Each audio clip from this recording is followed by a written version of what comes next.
Assalaamu calaykum waraxmatullaahi wabarakaatu. Dhammaan waxaan salaamayaa ummadda Soomaaliyeed meel walbo ay joogaan. Waa walaalkiin Madal Jir oo idin leh soo dhowaada.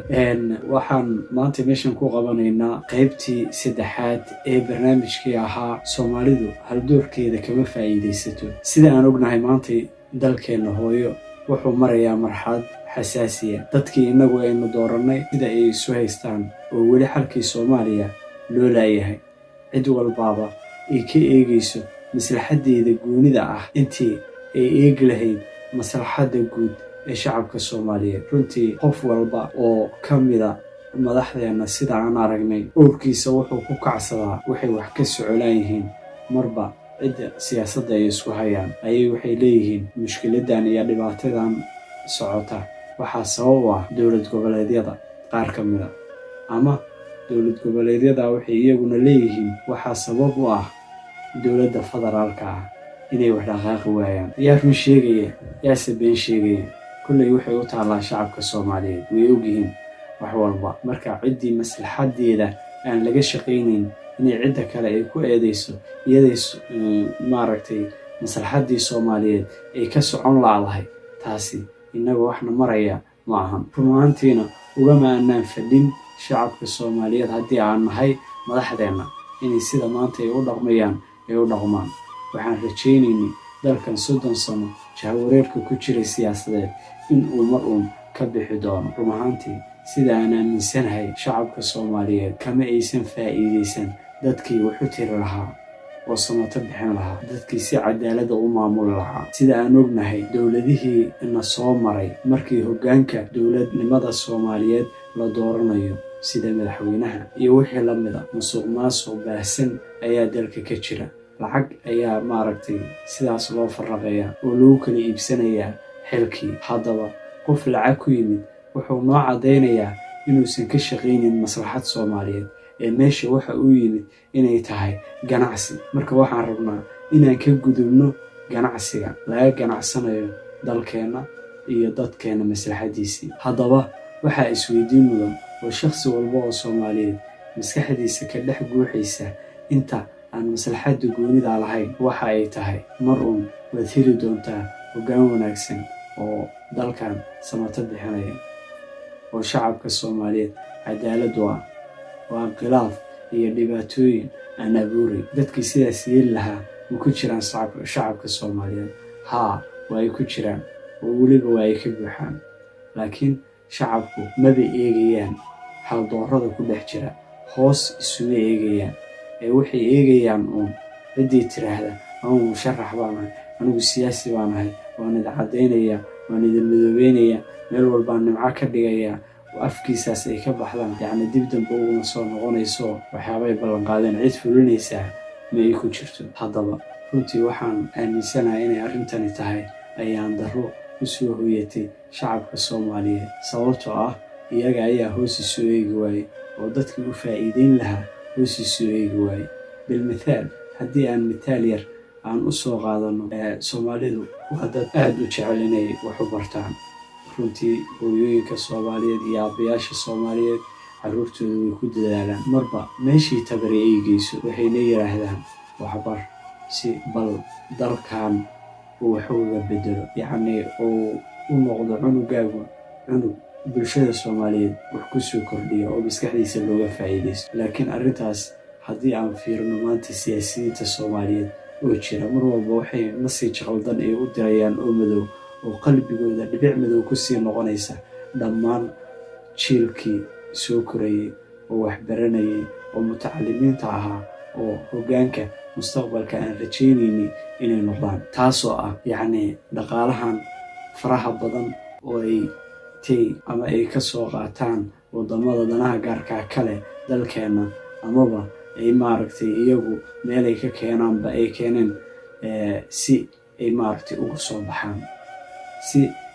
dhaqaalihii dalka ay u lunsadaan. Sida aan ogsoonnahayba dhaqaalo fara badan ayaa la geliyaa Soomaaliya oo beesha caalamku ay noogu deeqdaan. Runtii iyaga laftirkooda dano fara badan ayay ka eegayaan, ha ahaadeen kuwo ayaga gooni u ah iyo ha ahaadeen kuwo ay rabaan in ay Soomaali dhaqankoodii iyo diintoodii iyo sumcaddii ay lahaayeen mid ay waxooga beddelayaan. Si kastaba ha ahaatee jiilka soo socda maxaan u diyaarin haddii aan nahay ummadda Soomaaliyeed? Waxaa loo baahan yahay arrintaas inaan isweydiino. Ma waxaan u diyaarinay in meesha aan joogno oo musuqmaasuqa ah, isfahmi waayiga ah, oo dhibaatada fara badan gaarsiinaysa dadkeena inaan ugaga tagno? Rumaantii waxaan noqonaynaa aabbayaal iyo hooyooyin khayru mas-uuliyiina oo aan ka shaqayn sidii jiilka dambe ee wax u noqon lahaayeen. Waxaan leeyahay siyaasiyiinta Soomaaliyeed, idinka ayaa waxaad qaadanaysiin mas-uuliyadda koowaad. Tan labaadna waxaa qaadanaya shacabka Soomaaliyeed. Mas-uuliyadda koowaad waxaad ku qaadanaysaan been baad noo sheegteen, waxaad tirahdeen waan idin cadaalad falaynaa. haddana sidaas ay tahay weliba sarxaddiinii aad eegaysiina cadaalad meel ay taalo kuma aragno dalkeena, ha ahaato mid maamul goboleed iyo ha ahaato mid federaal intaba. Waxaan arkaynaa haddii maanta laba qof ay isqabsato, arrimo ay ka dhexeeyaan, dembigoodii dacwaddii loo gudbiyo saldhig ilaa maxkamad, hadba qofkii lacag bixiya unbaa dacwadiisii la aqbalaa, qofka kalena wuxuu noqdaa qof xuquuqdiisii lagu tunto. taasina waxay kaliftay in dowladdii lagu kalsoonaan waayo oo ay dadkii ay isla aadaan meesha ay ka taliyaan al-shabaab ay ka taliyaan. taasina waxay noqonaysaa in waddanku uusan lahayn dowlad caadil ah inuusan waddanku lahayn ayay taasu ay sabab u tahay. waxaad arkaysaa qof aan waxba dembiya gelin oo waxba aan galabsan, inta been lagu soo oogay, qarash lagu bixiyey, laga dhigay dembiile ilaa heer dil la geeyo lagu dilay arrintaas. taasina waa cuqubooyinka sii faafaya oo faraha ka sii baxaya oo shacabka Soomaaliyeedna uu ka yahay daawadayaashii ciyaartu siday u dhacayso daawanaya. hase ahaatee aan waxba marnaba isku dayin inay joojiyaan sida ay wax u dhacayaan. haddaba waxaan rabaa in aan bal wax yar aan tusaaleyno. rumaantii anigu markii aan dhinacyo badan aan ka fiiriyey dowladnimada Soomaaliyeed, dhowr metelaba way ila qurux badnaatay. waa midoo waxaa ila qurux badnaatay inaan haldoorkeennii aan raadino, aan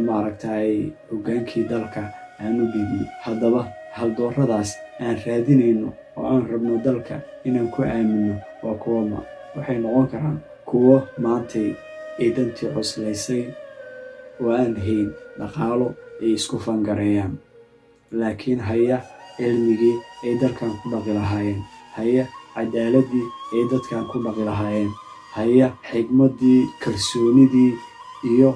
dadaalkii ay dalkan uga samata bixin lahaayeen. maanta marxaladdu uu taagan yahay. haddaba haddii aan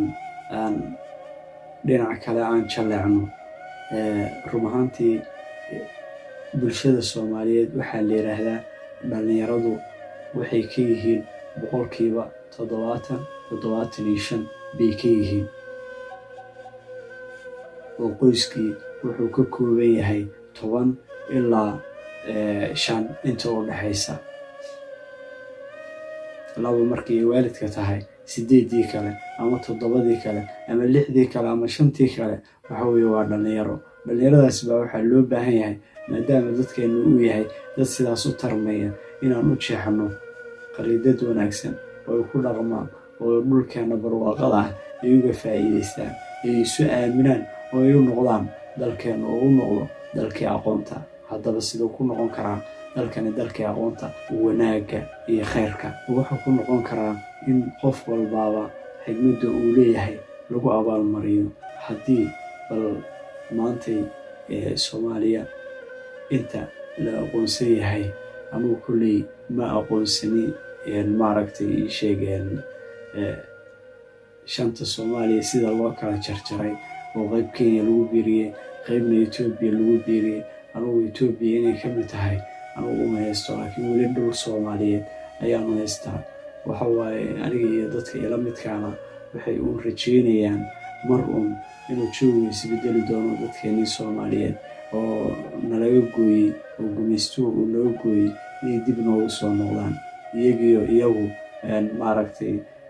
waxba dagaal iyo dhibaato aysan dhicin, inta aan ka shaqayno soomaaliyada kaloo maanta la aqoonsan yahay wanaageedii iyo horumarkeedii iyo kala dambeynteedii iyo sharafteedii dhaqaalaheedii dib aan u soo celino wax walba meel walbana ay kheyr noqdaan aana ku soo dhoweyna dadkeena iyagu intay is abaabulaan ee markaas ay yiraahdaan annagu waxaan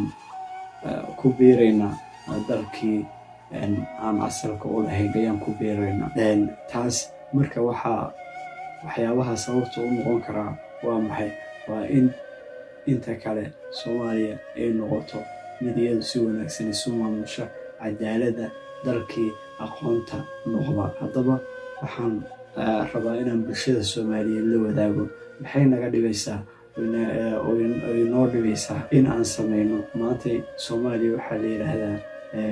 waa dhowr maamul goboleed: Somaliland, Puntland, Galmudug, Hiirshabelle, Koonfur Galbeed iyo Jubbaland iyo Banaadir State. Haddaba haddii intaas oo maamul goboleed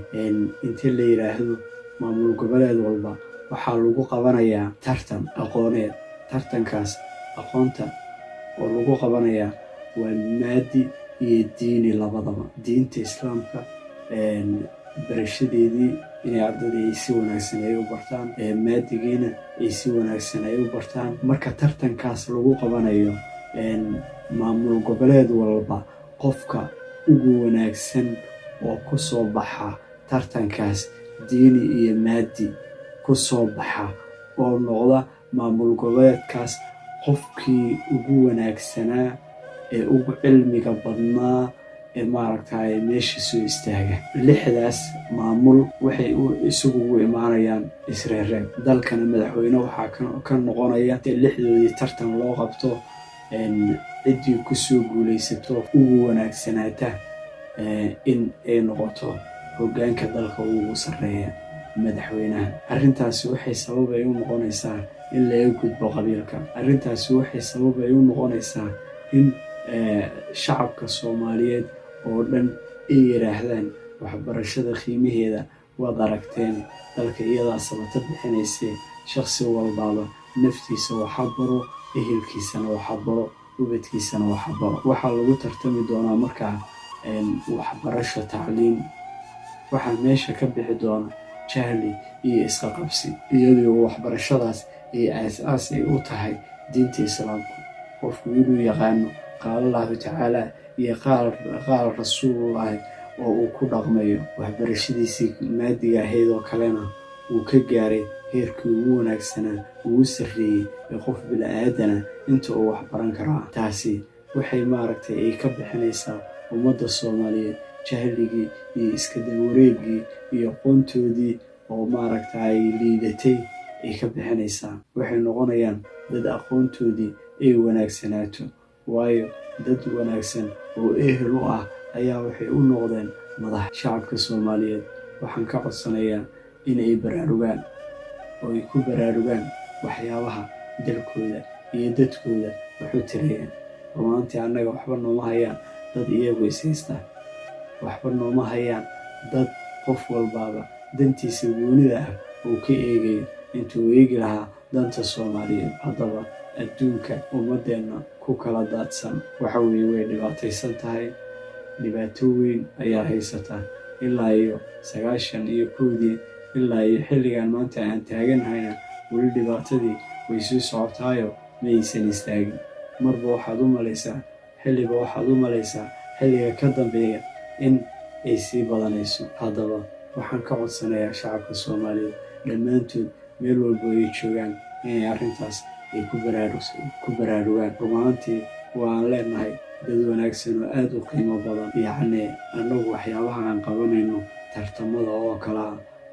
oo qiimaha badan oo siyaasadii ay sheegeen. Shacabka Soomaaliyeed hadda markay maqnaad siyaasad waxaa ka dhaadhacaysa khiyaano. Leanno adeertaan carruurta yaryarka markii aan rabno inaan wax u sheegno waxaan leenahay sidaasaa lagu yeelaa waa la siyaasadaynayaa. Cunugiina sidii la yiri waa lagu yeelayaa, looma yeelayo. Waa khiyaano. Cunugii sidaasuu kusoo barbaaray in been loo sheego. Madaxdeenniina waxaad u malaysaa ilmihii yaryarkaayo wixii lagu sisabeeyey inay shacabkii Soomaaliyeed oo dhan ay ku sasabayaan. taasuna waxay tahay runtii arrin aad u foolxun. ma aha inaan ilmeenna qiyaamayno, wixii aan nidhaahno waxaasaan idiin samaynayna waa inaan u samaynaa. madaxdeenna waxaa loo baahan yahay wixii ay yidhaahdaan waan fulinaynaa oo waan samaynaynaa inay sameeyaan oo ay ka dhabeeyaan, ee aysan qiyaamin shacabkooda Soomaaliyeed. rumaantii ilaahayna wuu la xisaabtamayaa, innaguna waa la xisaabtamaynaa xilli ay noqotaba insha allahu tacaala. haddaba si kastaba ha ahaatee waxaan rabnaa in bal dowladnimada Soomaaliyeed waxa ay u baahan tahay wax yar aan dadka aqoonta u leh oo ehelka u ah oo sidii dadka islaamka ah ay u guulaysteen oo dhibaatooyinkii soo maray ay uga u gudbeen oo ay u heleen dowlad wanaagsan oo qiimo badan. dadka ehelka u ah ayaaba noo sharaxi doona. bal ila dhegeysta insha allahu tacaala muxaadarooyinkan ay noo jeedin doonaan aqoon-yahanada Soomaaliyeed kuwa ugu qaalisan. run ahaantii waan dhihi karo bulshada islaamka waa dadka ugu qaalisan ayay ka mid yihiin. أيها الأحبة، درسيغان ولا له قونديين إنه عوضحه الإسلام منصور لا محالة له. إسلام هو قولي سنية مرنكو متشرو إن لو عمل فله وسيدي وقولي سان لها لغا شقيانا وواجب دينية. cinwaanku intaasuu tilmaamaya. dunida waxaan ognahay bini aadamku waa noolaha inta badan ka fakara mustaqbalka maxay noqon. waa noolaha u khatida ee ku talagala mustaqbalku wuxuu noqon doono inuu sawiri karo. ilaahayna subxaanahu wa tacaala qur-aanka wuxuu ku tilmaamayaa mustaqbalka xaqiiqadiisa inuu isaguun ogyahay. qul laa yaclamu man fi الsamaawaati wاlأrضi الغayba ila allah. ilaahay wuxuu leeyahy subxaanahu wa tacaala ma oga cir iyo dhul waxa jooga, غaybka ma oga alle mooyaane subxaanahu wa tacaala. xaqiiqa ahaan ilaahay unbaa u og, laakiin bini aadamku wuu saadaaliyaa isagoo saadaashiisa ku salaynaya tagtadii hore ama taariikhdii hore iyo sidii wax ahaan jireen, isagoo ku salaynaya hadda duruufta taagani sida ay tahay, ayuu markaa ka saadaaliyaa mustaqbalkuna siduu u ekaan doono. dadka wax saadaaliya markaa dadna waa dad khibro u leh oo daraasaad badan ama cilmi baadhis badan intay sameeyaan mustaqbalku uu u muuqdo ilaa xaddin maa sawiran kara sida wax noqon karaan. dadka badhna taariikh hore iyo waxba toona ma eegaane waaqaca markaa ama laxdada lagu nool yahay unbaa intay u muuqatay moodaan inay dunidu madoobaatay oo mashaakilkaa markaa haystiya waxa unbaa intuu ka bato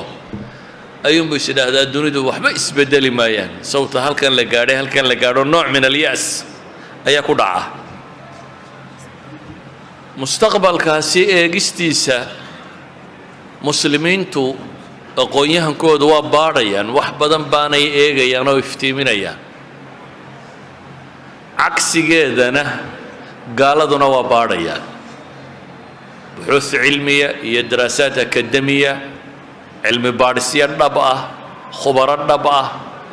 oo maal iyo maskaxba ay gelinayaan bay ku baadhaan oo eegaan mustaqbalka muslimku soo noqonaya. waxaan odhan karnaa aqoon-yahano badan oo ay leeyihiin waxay rumaysanayaan laa maxaala inuu islaamku soo noqonayo sababo badan daraaddood, laakiin dee laysma dhiiba bay rumaysan yihiin ma la dibdhigi karaa. ma 20 sano ku soo noqon, ma 50, ma 100, ma 200. haddaynu 200 gaadhsiin karna dee muddaynu haysanaa weeyaan. marka iyagu baxfiga waxay u samaynayaan inay ogaadaan niqaada dacfigaaga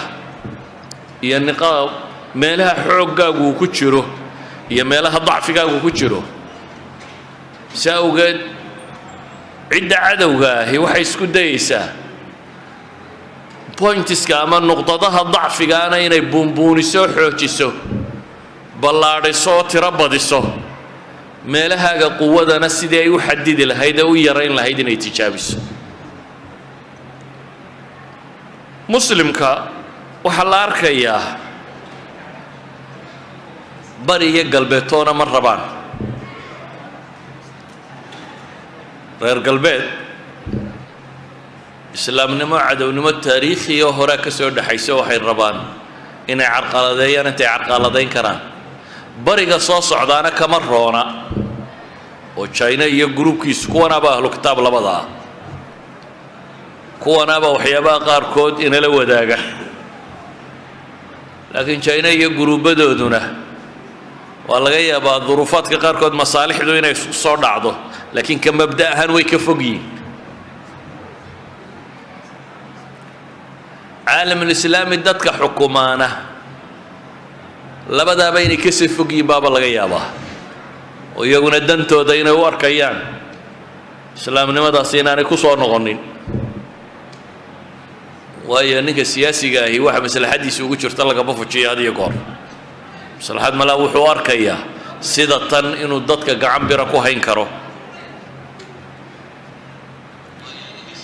qofka caadiga ahi markuu eego wadciga muslimiintu ay ku jiraan oo ah dhaqaalahoodu inuu dambeeyo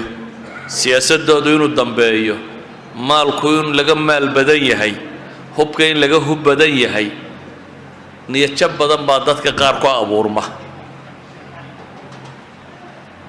laakiin dhan kale marka la eego waa ummadda ugu da'yar ee dunida ku nool that means Soomaali maanta haddaynu eegno waxa laga yaabaa boqolkiiba 70 inay 30 jir ka yarta that means waa xoog soo socda sayidka imka haddaan sidaa u eego waa cirra laba qof iyo laba laga yaabaa inaan arko macnaheedu waxa weeyaan waa ummad dhalinyaro ah Soomaaliya qudhana maahe waa caalamul islaam oo dhan baa noocaasiya cagsiga haddaynu galbeed iyo bariba eegno waa dawlado gabgaboobay iyo dad gabgaboobay iyo maskax gabowday da'yartoodu da'weyntaa ka badan inta benshanka gelaysa ayaa ka badan inta soo gelaysa shaqada that's why in badan qaxoonti u qaataan qaxoontigani waxa la rabaa in lagu buuxiyo meeshii dadkii shaqada gelayay waayo dadka ka sii baxaya benshanka noqonaya ka badan da'yarta shaqada soo gelaysa idan haddii xagga bini aadamka laga eego caalamul islaami waa dhalinyaro waa dad xooggan oo mustaqbal loo soo socda haddii laga eego dhulkay degan yihiin waa dhulka dunidaba isku xidha cidda dhulkaa xukunta dunida xukunta waxay yidhahdaan dunidu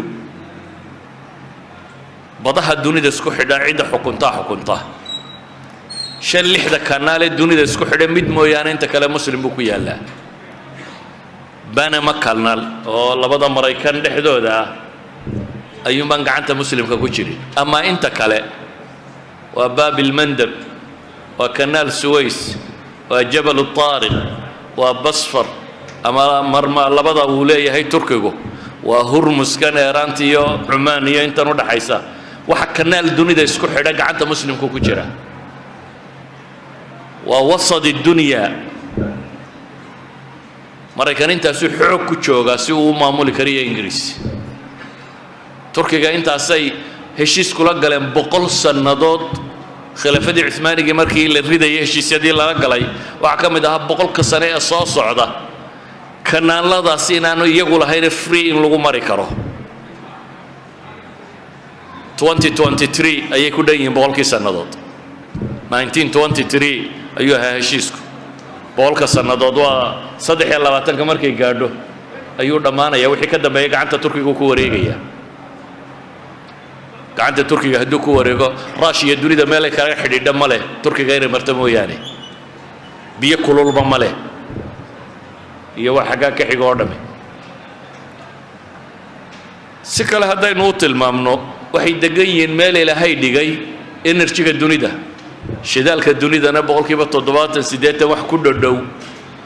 waxa ilaahay hoos dhigay inta muslimku dego khaasatan iyo meelaha laga soo bilaabo ilaa iyo inta muslimku dego ayaa shidaalka enerjiga dunida hoos yaalla caalamul islaami wuxuu ka mid yahay wadannada aan maadda khaama loo soo dhoofinin ee maaddada khaamka ee wadannadooda taalla wax kastaba inay helayaan anything loo baahan yahay dhulkoodu inuu leeyahay oo tasniic ama industrigu u baahan yahay haddii waddanku dhallinyaro uu yahay haddii mowqicu ku dhaca uu yahay mowqaca dunida maamula haddii enerjiga dunidu gacantooda ku jiro hadday maaddada khaamka ay helayaan iyagu haystaan waxa ka dhiman oo keliya ciddii isku hagaajin lahayd alxanaka siyaasiya qaa'idkii lahaa ee saaxibu risaala mid ka mid ah aqoon-yahanka reer galbeedka wuxuu leeyahay waxa qura nimankan buu leeyahay waa inaynu xoog isaga ilaalinaa waayo waxa qura u dhimani waa salaaxaddiin cusub oo soo baxa buu leeyahay nin risaalana sita xanaka siyaasiyana leh mabaadi'na rumaysan maamulna garan kara iyo si dad loo hogaamiyo caalamul islaami intaasaa ka dhiman risaalo daa'ima bay ay tilmaamayaan oo aan marnaba isbedelinna way haystaan dadka kale kutubtoodii way qaldantay towraaddii rasmiga ahayd ma taallo injiilkii rasmiga ahaa ma yaallo bale maanta waxay maraysaa xataa afka markay noqoto dowlado waaweyn oo dunida ka mida baa tijaabinaya hadda arkiifyadooda rasmiga in af carabi lagu qoro waayo af carabigu waa afka qura aan isbedelin af carabigu 1200 sannadood buu sidii siiyey yani ninka luqa carbeed maanta bartay ashcaar aljaahiliya iyadoo loo fasirin buu akhrinaya waa carabiga habuu ku qorayay kitaabka quraanka ah ee carabiga habuu ku qorayay laakiin ingiriis oo luqadiisu dunida ugu xoog badantay Shakespeare wuxuu qoray in loo tarjumo modern Englishka mooyaane in yar ba akhriyi karta waa 700 sannadood ka hor 700 sannadood ka hor wixii la qoray dee af ingiriisiba 600 sannadood meelahaas u jira wixii ka horreeyey Germanic languages ku ka tirsanaa yani Latin language buu ahaa waxaan uga dan leeyahay risaaladooduna waa kayd yaallo sidiisii u yaallo cid ku dhaqantoon u baahan aan marnaba taxriif gelin aan marnaba lumin ilaahayna uu quraankiisa ku sheegay innaa naxnu nazalna dhikra wa innaa lahu laxaafiduun ana soo dejiyay baa ilaahay yidhi anaana ilaalinaya ilaahay wuxuu u ilaaliyay xataa afku ku qoraa in rabbi dhowro culamadii muslimiinta hore buxuustay samaysay idan luqada carbeed waa tii nebi maxamed ku hadli jiray calayhi salaatu wasalaam waa tii abu jahl ku hadli jiray iyo kuwii ka horreeyey waa tii cantara uu ku gabiyeyey waa tii maxay imra'ul qays uu gabayada ku tirinayay gabayga imra'ul qays baa imika inta la akhriyo caadi loo fasiraya oo aan ishkaal ku jirin si caadiya loo garanaya wixii sababi lahaa waxay leeyihiin dadka kale markaa waxay haystaan xadaaro qadiima waa mar labaad bay leeyihiin taariikh bay leeyihiin umamku taariikhda kama soo hadhaan haddaad taariikh hore leedahay waad hibanaysaa inaad soo noolayn karto haddaanad se taariikh lahayna daba go-an tahay ma jiro aabbayaal hore oo aad dib ugu noqotaa islaamku taariikh buu leeyahay tilmaamaysaa dunida tan dhowr boqoloo sannadood ama 1000 sannadood inuu keligii hogaaminayay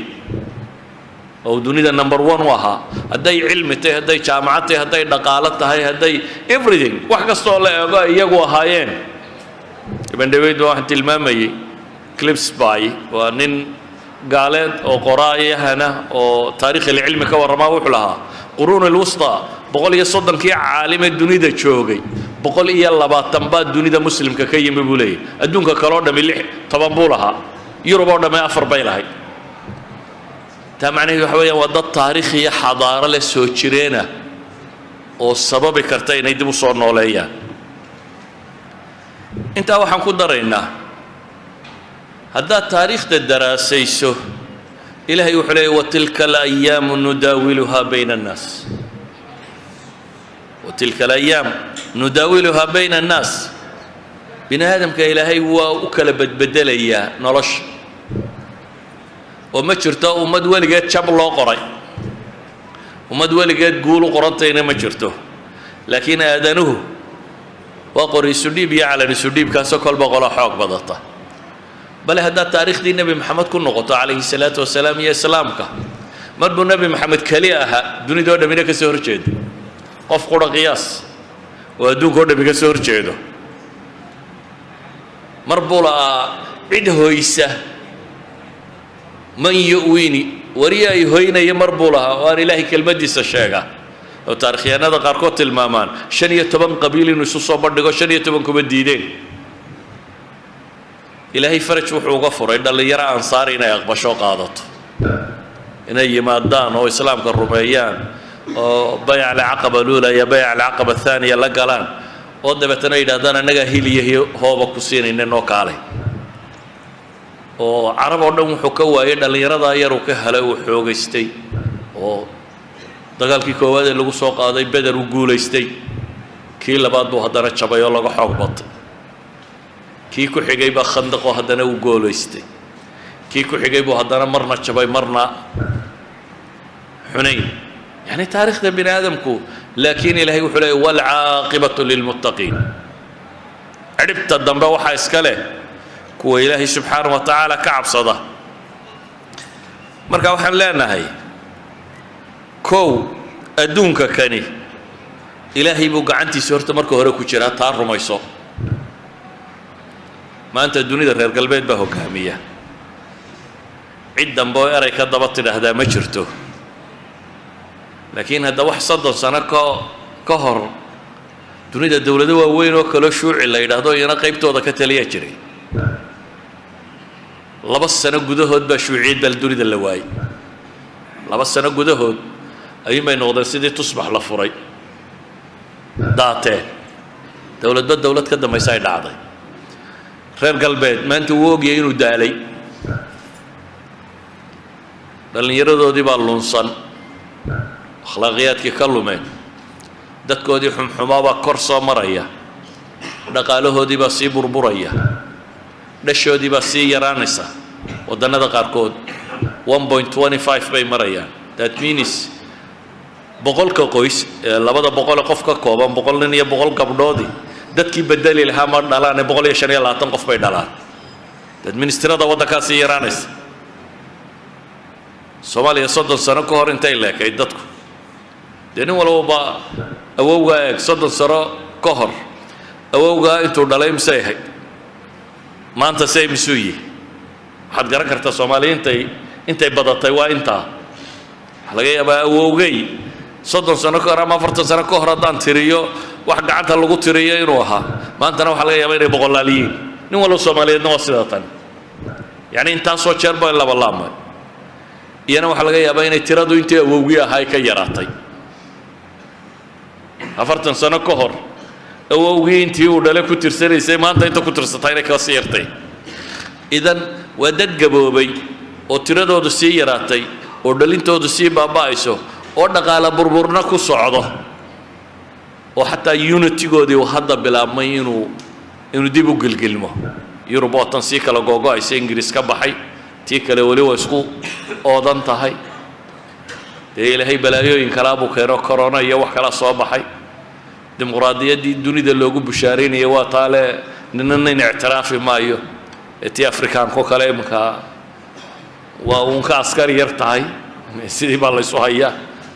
waxba kaba jiraan ana madaxweynaha in la soo taagay yahay systemku ma aha system fudud oo horta dahabaniya maalin dumaya maaha saamaha laakiin waxaynu tilmaamaynaa naqaad dacfiga inay bilaabmeen ay muuqdaan meelihii liidashadu ka jiray way soo biirayaan values-kooda ay yaqaaneen qiyamkay hayeen wuu sii lumayaa حتى قيم كي دولة نماء إلى هايين هي السيل لمية دينا يقول لمان معناه إذا ما هنا ده تقول حوجي ستي هذا نكسيل لي ده تدوس الهالكيوم cadow waa jabay adigu maad guulaysande adoo haddaad wax noqotaad guulaysanaysa haddaba waxaan leenahay kow horta waa inaynu rumaynaa ilaahay in dunidu gacantiisa ku jirto caqiidadaasi waa inaanay dadka ka lumin qul illahuma malika almulk tu'ti almulka man tashaa ilaahu dunidan adaa maamula cidi kulama maamusho adaa mulkiga siiya ciddaad doonto watanzicu almulka miman tashaa adaa ka siiba baa ilaahay qur-aan ku tilmaamaya tanzic adaa ka siiba boqortooyada ciddaad doonto watucizu man tashaa watudillu man tashaa adaa ilaahay ou casiis ka dhigo oo nooleeyo sharfa ciddaad doonto ciddaad doontana adaa duleeya biyadika alkhayr gacantaada aday wax waliba ku jiraan innaka calaa kulli shayin qadiir wax walbana adaa awooda idan biyadihi alamru kulluh ilaahay gacantiisa ayaa noloshoo dhammi ku jirtaa waxaynu leenahay marka la qiimeynayo mustaqbalka hadday taariikh noqoto taariikh dadkani waa leeyahay uu hiigsado hadday noqoto waaqaca maanta yaalla waxaynu leenahay waa waaqac sheegaya ummad dhallinyaro ah oo waddankii ilaahay dunida ka doortay degan oo kanaaliskii dunidao dhan iyaga gacantooda uu ku jiro oo dhaqaaliya wixii waddanku uu u baahanaa ilaahay meeshooda ku sameeyo ku abuuray oo u baahan isku habayn damba uun yacni waxii ummadi ay kor ugu noqon lahayd oo dhamme agtooda waa taallaa intaa waxaa dheer mubashiraadka xagga rabbi ka yimi oo nusuus qur'aanah iyo xadiidah oo ilaahay soo dejiyey oo tilmaamaya inay ummadda tani dib u guulaysan doonto iyana waa taallaa ilaahay baa wuxuu leeyay wacada allahu aladiina aamanuu minkum wacamiluu الصaalixaat layastakhlifannahum fi اlardi kama istakhlafa aladiina min qablihim walayumakkinanna lahum diinahum aladi irtadaa lahum walayubadilannahum min bacdi khawfihim amna yacbuduunanii laa yushrikuuna bi shay'a waman kafara bacda dalika faulaa'ika hum alfaasiquun ilaahay wuxuu u yaboohay kuwa iimaanka laga hele inaga midka ah camalka suubanna sameeya yacni ariiqu lciza raaca waddada lagu liibaanayana raaca kama warramayno ilaahay ma odhanin kuway rumeeye iska seexda kor baan yeelaya ilaahay ma odhanin nuumuu walaa tastayqaduu miyuu ciraaqigii nin gabyaayo ciraaqiya wuxuu ka yaabay muslimku maanta siduu yahay waa hore maasuu gabay tiriya uu leeyahay seexdoo ha toosina inta hurduun baa guulaysata buu yidhi yacni wuxuu sawirayaa xaalkeennu famaa faaza ilaa nuwamu buu yidhi ma guulaystaan kuwa hurda mooyaane idan nin hurdaa ma guulaysto ninkii seexdaa siciid dibi dhalay bay soomaalidu tidhaahdaa laakiin ilaahay wuxuu leeyay subxaanahu wa tacaala kuwa iimaan laga helaya camal saalixa kuwa caqiido iyo inay mabaadi'da ku dhaqmaan oo raacaan laga helo kuwa ilaahay wuxuu u ballan qaaday layastakhlifannahum fi lard laam iyo nuunu tawkiid baa ilaahay ku adkeeyey kuwa ilaahay subxaanahu wa tacaala dhulka khilaafadiisa waa u dhiibaya sidii kuwii iyaga ka horreeyaba loogu dhiibay yacni jidka nolosha haddaad raacdo ilaahay subxaanahu wa tacaala waa idin noolaynayaa baa la leeyahy walayumakkinanna lahum diinahum aladi irtadaa lahum ilaahay subxaanahu wa tacaala waa makansiinaya oo gacantuu u gelinaya diintoodu raalli uga noqday maanta waxaa laga yaabaa dunida qaybo badanoo ka mid ah muslim baan ahay dadku inay kaba xishoodaan oo isra ar baa lagu dila haddaad afka ka tidhaahdo muslim baan ahay ar maa lagu yidhahdo waa terrorist ninkan iyo islaam buu sheegtay laakiin ilaahay wuxuu u ballan qaaday hadday jidkan raacaan walayumakkinanna lahum diinahum aladi irtadaa lahum ilaahay waa makansiinayaa diintoodu raalli uga noqday walayubadilannahum min bacdi khawfihim amna baqahooda dabadeed ilaahay wuxuu ugu bedelayaa nabadgelyo haddii caalamulislaami maanta siyaasiyiintiisa iyo waxgaradkiisa iyo aqoonyahankiisa in badani ka midi ay baqayaan oo isleeyihin haddaa waxaad tidhaahdaan ar magaaladii soo duushaa ar maa laydin qabsadaa ar maa lagu xidhaa ar maa lagaa hor yimaadaa oo nin waliba maslaxadiisa ka daydayay qoladan raalligelintooda ilaahay wuxuu leeyahy subxaanahu wa tacaala rabbi walayubadilannahum min bacdi khawfihim amna laakiin waxani maxay ku xidhan yihin yacbuduunanii laa yushrikuuna bi shay-a baa ilaah yidhi waa inay aniga ay caabudaan waanay cidna igu shariig yeelin xaaladdaa hadday gaadhaan waxaan waa helayaa waman kafara bacda dalika fa ulaa'ika hum lfaasiquun ciddii gaalowdaana faasiq waa faasiq baa ilaahay leeyay gargaarka alle heli maayo aayaad kale ilaahay wuxuu leeyahy isagoo rabo rabbi inuu inoo tilmaamo dunidan inuu isagu ka taliyo yuriiduuna an yudfi'uu nuura allahi biafwaahihim qaar baa raba baa ilaahay leeyahay ilaahay ifkiisa inay afkooda ku damiyaan ka warran ninkan sidhaahda cadceedda afuufoo demi waa nin waalanun soo ma aha waayo cadceeddu inay xoog weyn tahay oo aan bini aadamku u taa kelin baad rumaysanta markaa nina inaanu afkiisa ku damin karin rabu الsamaawaati walardina nuurkiisa cidna af kuma damin karto ilaahay baa wuxuu leeyahay yuriiduuna an yudfi'uu nuura allahi biafwaahihim waya'ba allahu ilaa an yutima nuurah ilaahayna waa diiday taasi inuu nuurkiisa dhammaystira mooyaane diintan ilaahay wuxuu ballan qaaday ilaa qiyaamu saaca marka dadka la layn doono waqti ku dhow inay iyadu joogi doonto saa awgeed inaanay suurtagal ahayn in la damiyaa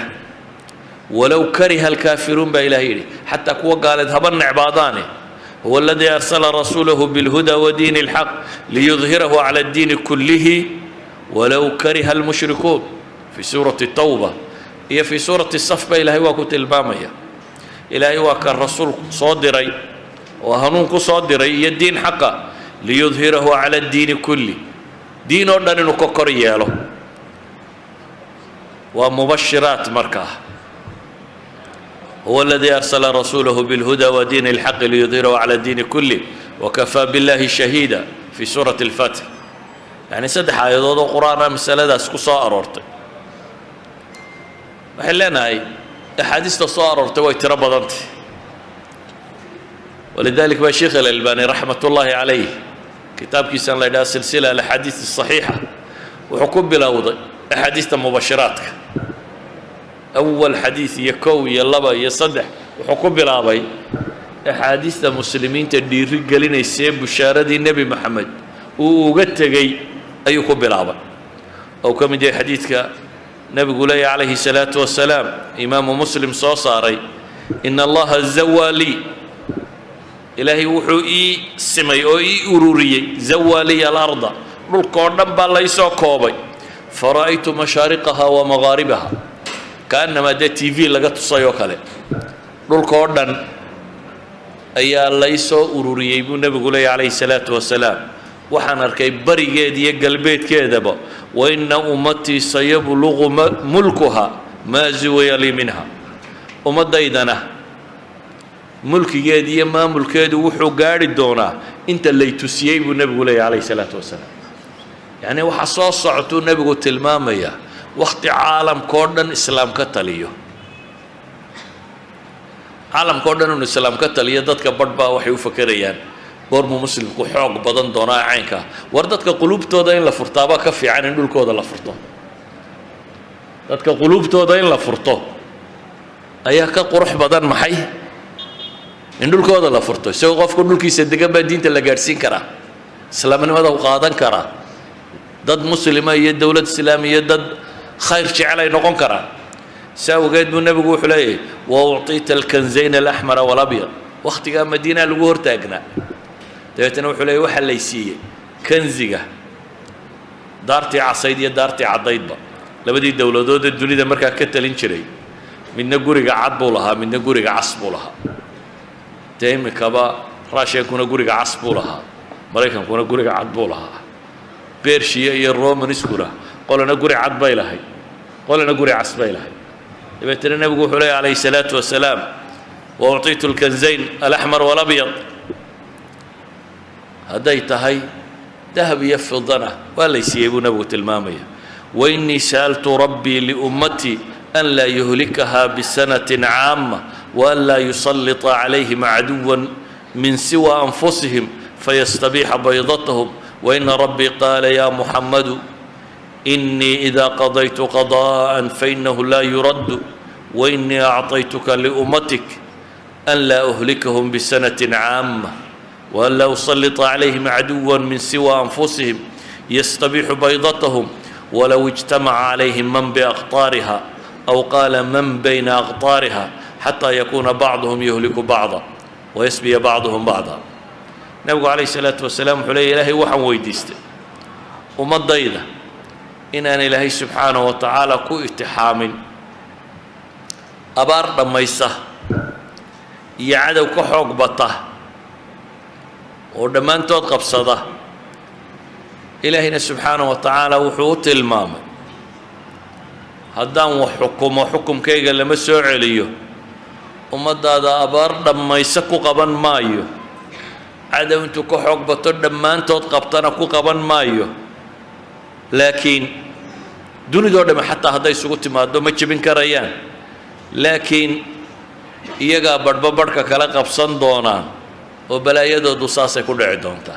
عالم الإسلام ودن كستيل جميستو قار كلام مسلمون بعد قال هذا دبده كيجرا يقوم با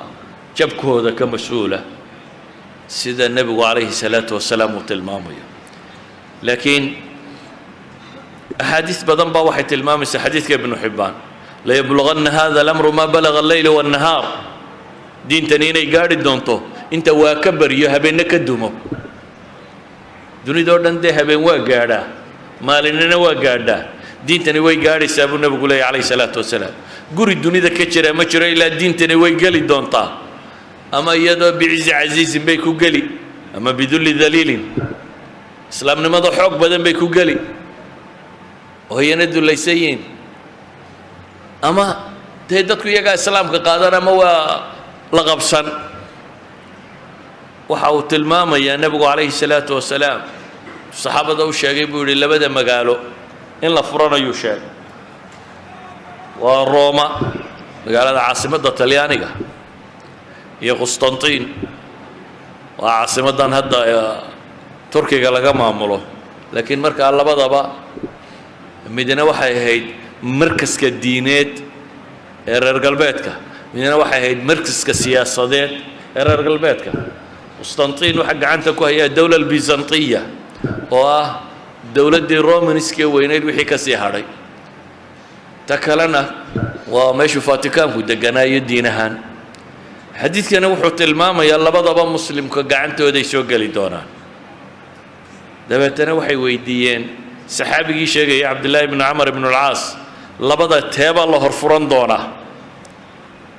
صندوق يرو ميل دغتay buu صندوق ay keena waa loo keeno uu furay dabeetana qoraal buu ka soo saaray markaasuu qoraalkii akhriyo wuxuu leeyahay anagoo nabiga la fadhina calayhi salaatu wasalaam oo xadiidka ka qorayna ayaa nabiga su'aashan la weydiiyey labada magaalo teebaa la horfuranaya dabeetana nabigu wuxuu nagu yidhi qusطanطين baa la horfuranaya ama madiinatu hiraql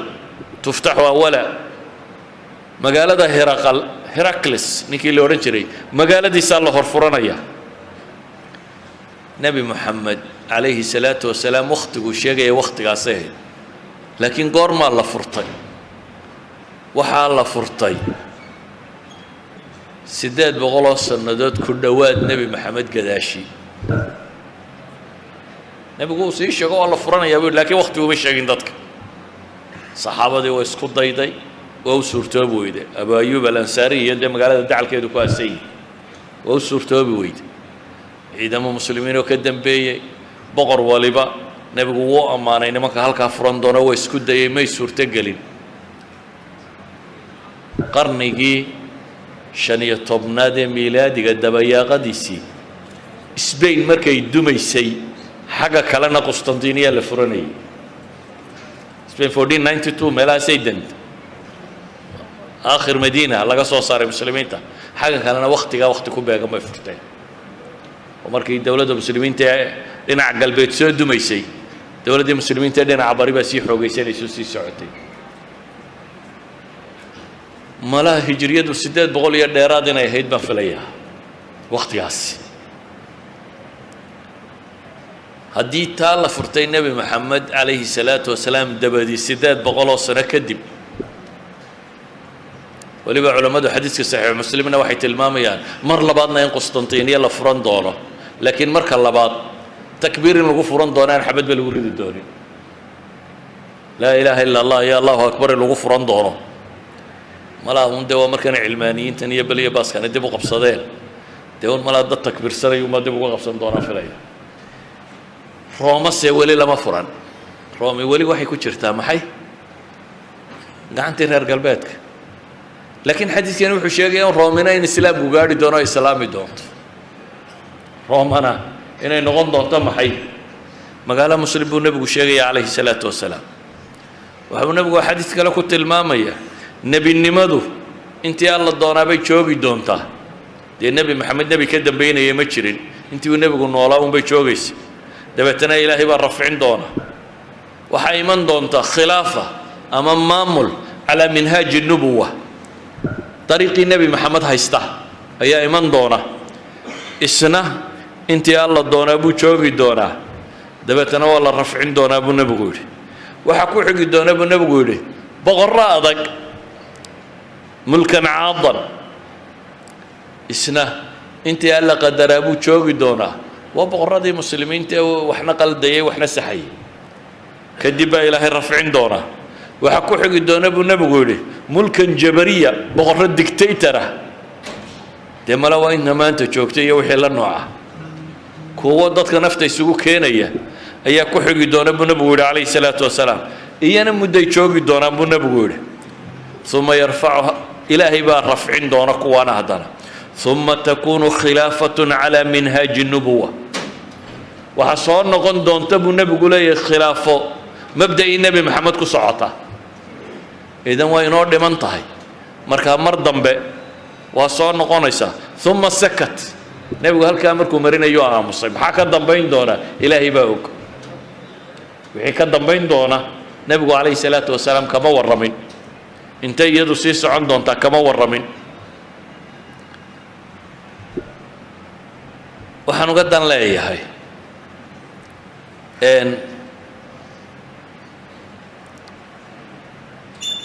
muslimku wuu soo noqon doonaa waa hubanti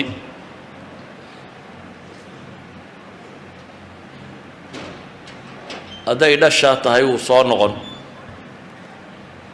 oo 19th century ama 19 something 20th centurieska bilowgeedii qarnigii 20aad bilowgeedii ingiriisku ilaa 50 milyan oo dhadhow buu ahaa 60 milyan waxaa cagaynaya masarna 5 milyan bay ahayd maanta masar waa 100 milyan ingiriiskuna wali waa 60kii alqarni dabadeed waa 60kii masarna waxay maraysaa intaa mowqaca istiraatiijiga ee ah almiyaahi daafi'a biyaha diirana dunida oo dhami gacantoodu ku jira mawaaridda khaamka ah ee hadday dhallinyaro tahay iyo hadday energy tahay iyo hadday dhulbeereed tahayba gacantoodu ku jira taariikhdaasi la yaqaane macruufkaa way leeyihiin kam iyo kayfba ama quantity iyo qualityba waa dad soo socda waxay leenahay muslimku wuu soo noqonayaa waana laa maxaala inuu dib u soo noqdo laakiin in la soo noqdo waxaa ka horeeya waa dhab faama zabadu fayadhabu jufaa'an waama maa yanfacu nnaas fayamkuthu fi lardi baa ilaahay yidhi xoorka iyo daad xoortu waa tegaya waxa dadka anfacayana waa hadhaya in alarda lilahi yuuriuha ilaahay subxaanahu wa tacaala dhulka isagaa leh oo dhaxal siinaya addoomihiisa cidduu doono wanuriidu an namuna cala aladiina istudcifuu qur-aanka ilaahay wuxuu inooga warramay yahuud oo la gumaystay oo lagu xukumayba inaanay rag dhalin oo sidaa loo galay ayaa ilaahay yidhi waxaan doonay inaan iyaga dhulka makansiiyo fircoon iyo intiisiiba inta ilaahay halaagay baa maxay yahuud dowladnimadeeda ay timi waxaan leenahay islaamku wuu soo noqonayaa laakiin wuu soo noqonayaa macnaheedu maaha intaynu iska fadhfadhino oo isku akhrino niyaddan idhaahno qur-aankay ku taalla iyo xadiidkay ku taalla ayaa islaamku iska soo noqonayaa oo dunida gaaladuna waa dumi doontaa insha allahu inana waa ka boodi doonaa warkaasi waxba kama jiraan waxa wax ka jiraan haddii la shaqeeyo unbaa wax soo noqonaya intaynu hurudnaa wakhtigu wuu sii dheeraan intaynu baraarugsanee wax qabanaynana wakhtigu wuu soo koobi iyadoo ilaahay qadartiisa ay ku xidhantay saxaabadu maxay lahaayeen markay nebiga la shaqaynayeen lain qacadnaa wannabiyu yacmalu ladaaka mina alcamalu almudallalu haddaynu fadhiisanna buu yidhaahdeen isagoo nebi moxamed shaqaynayo kaasi waa shaqo baadila oo aynu wax yacni camal lunsano aynu samaynay weeyaan ilaahay nasrigiisaa noo imanaya dabeetana waa fadhfadhiyaynaa waxba kama jiraan ilaahay wuxuu leeyay waaladiina jaahaduu fiina lanahdiyannahum subulana jidkayga kuwa u dadaala aayaddu waa maki qabla aljihaad bay soo degtay waaladiina jaahaduu fiina kuwa juhdigooda iyo dadaalkooda ku bixiya ilaahay dartii ilaahay wuxuu leeyahy subxaanahu wa tacaala dariiqa saxa baan ku hanuuninaynaa waaladiina ihtadow zaadahum hudan wa aataahum taqwaahum kuwa hanuuna hanuun baan u kordhinayaa baa ilaahay leeyahy subxaanahu wa tacaala cadow baa jira iyo dad baa islaamnimada ka soo horjeeda oo ma nebi meel cidlaa yimi baa jiray ambiyadoo dhammi ilaahay wuxuu ku tilmaamaya qur-aanka wakadalika jacalnaa likulli nabiyin caduwa min almujrimiin baa ilahay yidhi nebi kasta kuwa mujrimiin oo col u abaano ayaa la joogay baa ilaahay tilmaamaya hadday cidi meel cidlaa ka soo guulaysanayso dee ambiyada ka soo guulaysan lahayd noloshu isriixaasay walowlaa dafcu llahi annaasa bacdahum bibacd noloshu isriixaasay ku socotay sida awgeed wakadalika jacalnaa likulli nabiyin caduwa shayaaiina alinsi waljini yuuxii bacdahum ilaa bacdin zukrufa alqowli guruura walitasqaa ilayhi afidat aladiin ilaahay wuxuu inoo tilmaamayaa ambiyada inay ka soo hor jeedeen kuwo col u ah shaydaamada insiga iyo jinka baa ilaahay yidhi jin tiro badan baa ka soo hor jeeday nebiyada kuwa insiyo yaro shayaadiin oo kalaa ka soo hor jeeday oo mabaadi'da qaldan faafinayay waxaan leenahay markaa mabda'ii raggiisu qaadaana wuu guulaystaa rabbina wuxuu yidhi waa u gargaarayaa mabda'ii dadkiisu seexdaana waa seexdaa cadowga xoog badnidiisa waxba kuma xidhna laa yagurannaka taqalubu aladiina kafaruu fi lbilaad baa ilaahay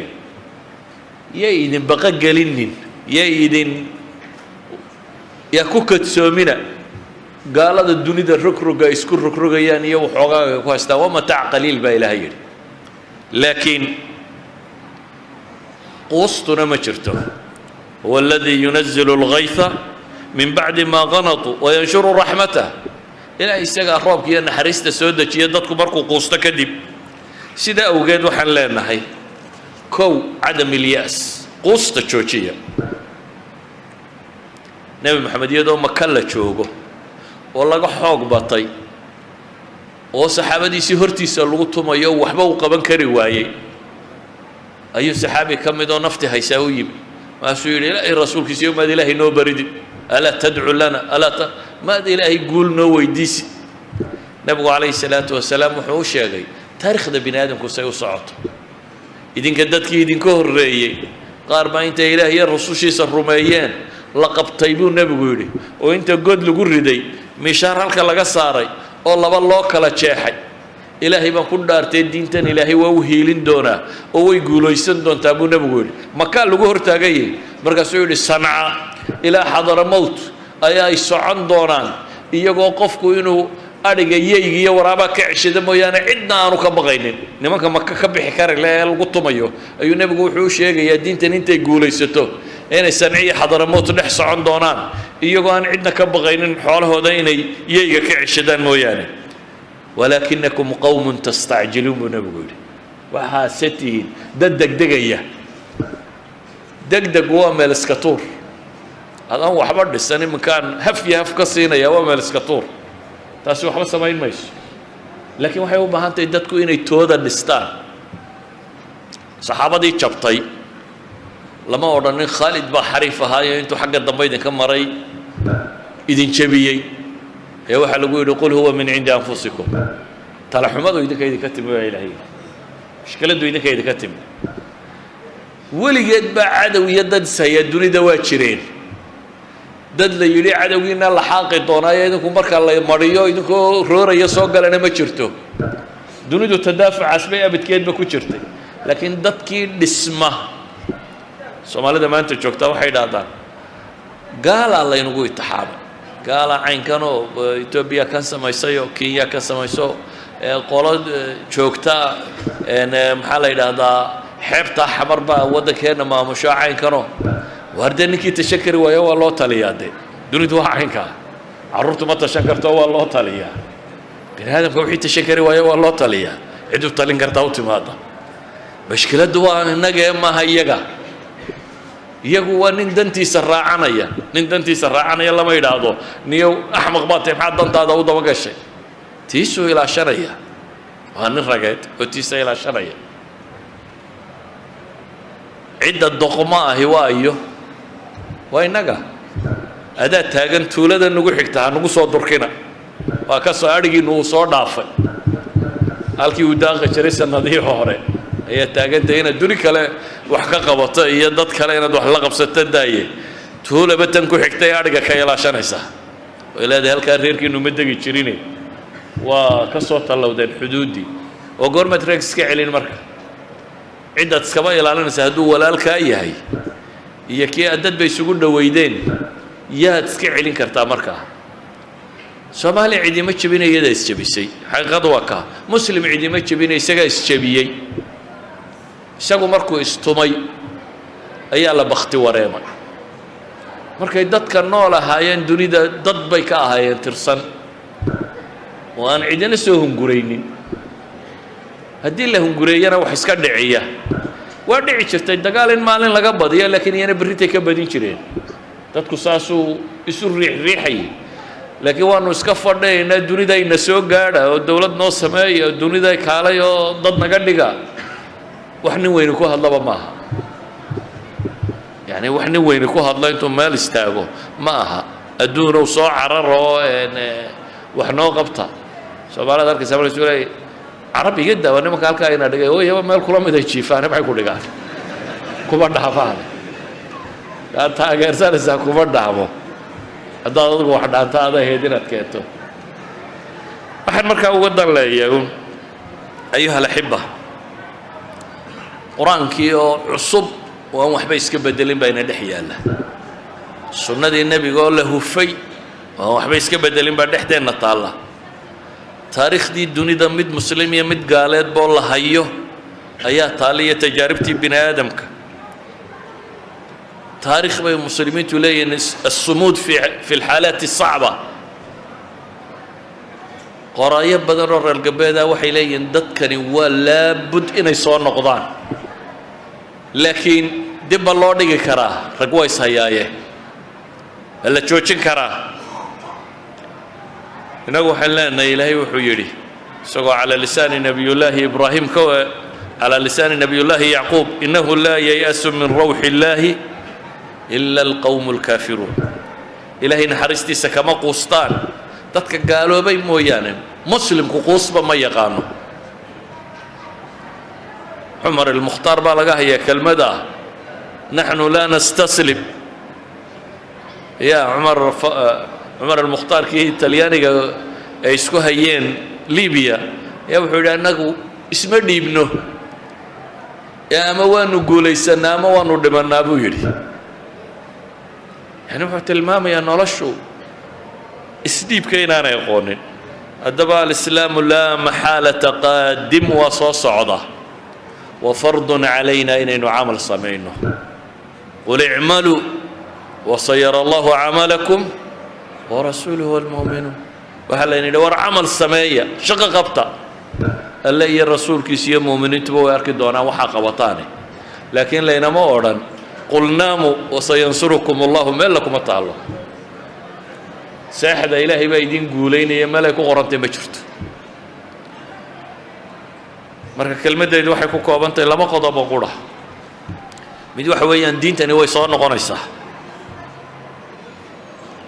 haddii aqoonta bini aadam lagu eegana waa faafaysa waa diinta ugu faafis badan maanta ee dunida ka jirta waana soo noqon doontaa biidni illaahi tacaala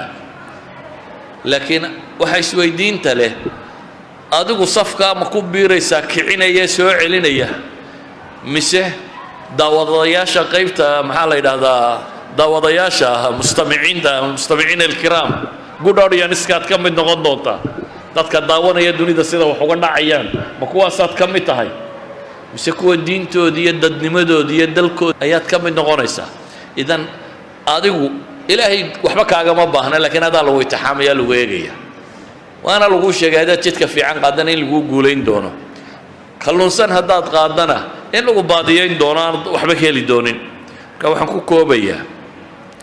masaladan wax badan baynu ka odhan karnaa laakiin hadalka badani waxba ma taro waxay ku kooban tahay diintani way soo noqonaysaaye adigu kii wax ku darsanayay ma tahay mise ma tihin وصلى اللهم على محمد وعلى آله وصحبه وسلم والحمد لله رب العالمين